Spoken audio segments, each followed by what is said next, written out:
প্রিয় বন্ধুরা, যারা বাড়িতে শখ করে 10-12টা মুরগি পালন করেন, ভিডিওটা তাদের জন্য। আপনাদের যে ভুলের কারণে মুরগির জিমাই, মুরগির চোখ দিয়ে পানি পড়ে, ফুস পড়ে এবং চোখ ফুলে যায়, আরও বিভিন্ন ধরনের সমস্যা হয়।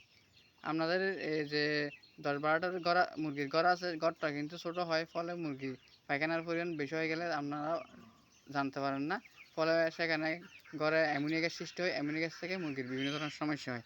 সেজন্য আপনি 1 সপ্তাহ বা 15 দিন পর পর মুরগির ঘর থেকে পায়খানা উপর থেকে নিয়ে নেবেন এবং উপর থেকে নিয়ে চুনছিটি দিবেন, যার ফলে মুরগির এই ধরনের কোনো ধরনের সমস্যা হবে না। আর আপনাদের পরিচর্যার কারণে তো মুরগি ছোটো থেকে যায়। পরিচর্যা বলতে ঠিক মতো খাবার পানি না দিলে কিন্তু মুরগি তাড়াতাড়ি বৃদ্ধি হবে না। এবং আপনারা যে দেশি মুরগি পালন করেন সেগুলো এভারেজ 1 কেজি হতে প্রায় 8 মাস 9 মাস লেগে যায়।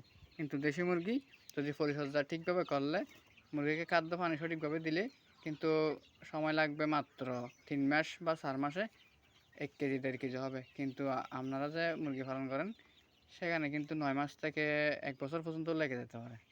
সেজন্য সঠিকভাবে পরিচর্যা করলে আপনি সফল হবেন। প্রিয় বন্ধুরা, ভিডিওটা ভালো লাগলে লাইক দিবেন। যদি ভিডিওটা উপকার আসে, চ্যানেলটা সাবস্ক্রাইব করবেন। ধন্যবাদ।